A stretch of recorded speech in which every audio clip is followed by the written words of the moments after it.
For 50 years, an old man walked to the same grave every single day, rain or shine, carrying a bouquet of fresh lilies.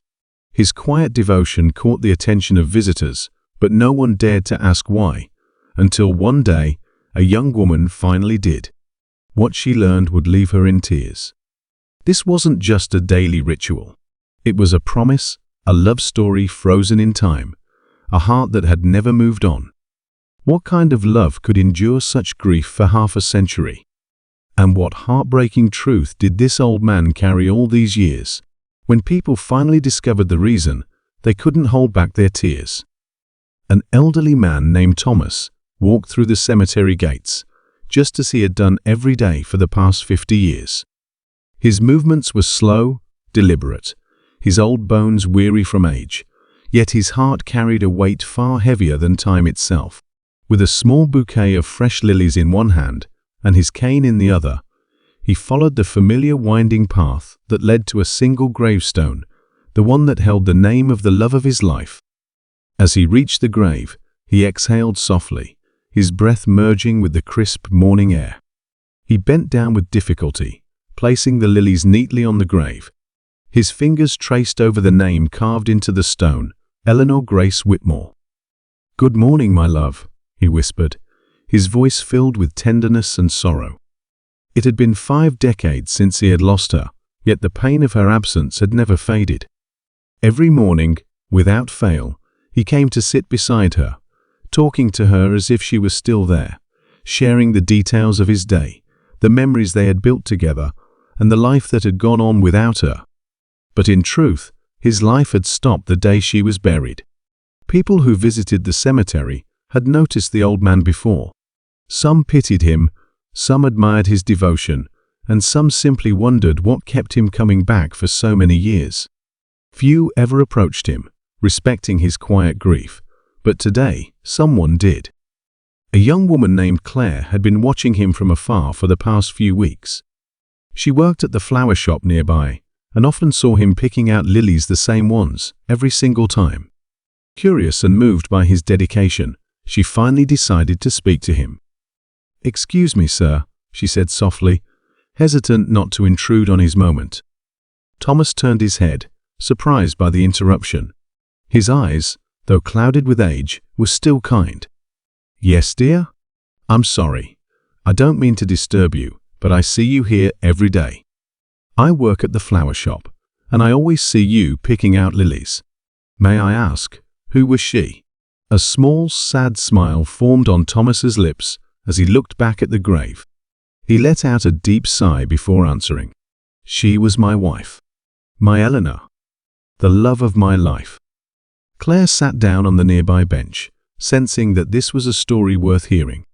"How did you meet?" she asked gently. Thomas chuckled, his eyes twinkling with distant memories. "I met Eleanor when we were just teenagers. It was the summer of 1952.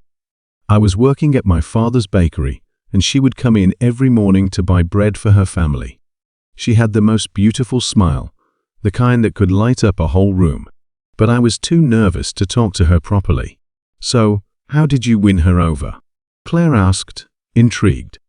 "Well, one day, I finally got the courage to slip a small note into her bag.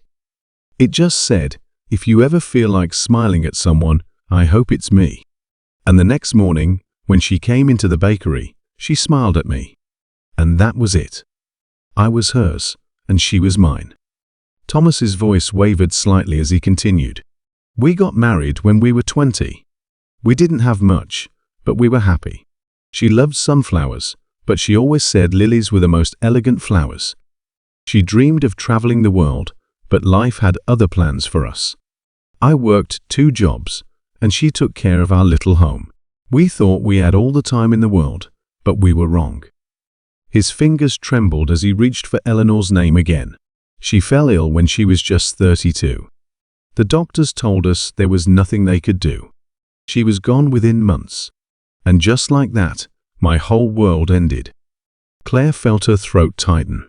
"I'm so sorry," she whispered.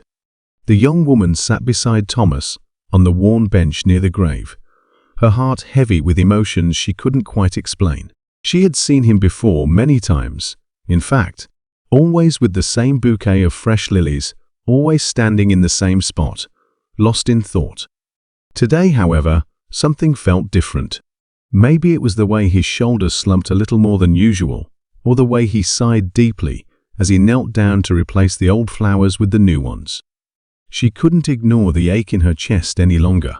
Who was she? She finally asked, her voice gentle. Thomas didn't answer right away. His withered hands traced the delicate petals of the flowers, his eyes clouded with distant memories. Then, after a long silence, he spoke. She was the love of my life, he said, his voice barely above a whisper. Her name was Eleanor.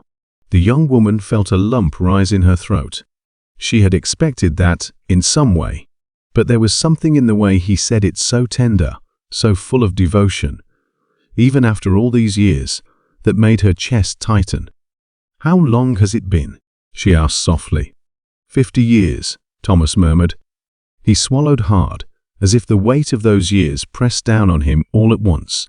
50 years since I last held her hand, since I last heard her laugh, since she last called me darling. A tear slipped down the young woman's cheek. That's a long time to love someone, she said. Thomas finally looked up, meeting her gaze with eyes filled with sorrow, yet also something deeper, something unwavering. Love like this never dies, he said simply. I promised her I'd never forget her, that I'd always bring her flowers, that I'd visit her every single day, just like I used to bring her coffee every morning. And so I did, and I will, for as long as I have breath in my body. The young woman bit her lip, trying to keep her emotions in check. What happened to her? She finally asked, though she wasn't sure if she wanted to hear the answer. Thomas closed his eyes for a moment, as if bracing himself against the pain that had never really faded. She was taken too soon. An accident, a cruel twist of fate. His voice wavered, but he took a deep breath and continued. We had our whole lives ahead of us. We had dreams, plans, but fate had other ideas. The young woman sat in silence, watching as Thomas clenched his trembling hands together. He was lost in the memory, trapped in a moment that had stolen everything from him. It was supposed to be a normal day, he murmured. She had gone into town to pick up a few things: flour, sugar, and that peach jam she loved so much. She promised she wouldn't be long. I was waiting at home, watching the clock, excited to see her walk through the door like she always did, with that smile that could light up the darkest of days.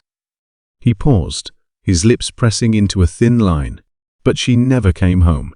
A reckless driver, a single moment of carelessness, and just like that, she was gone. His voice cracked, his old hands gripping his knees. I didn't even get to say goodbye. His eyes glistened with unshed tears. No last words. No final embrace. Just silence.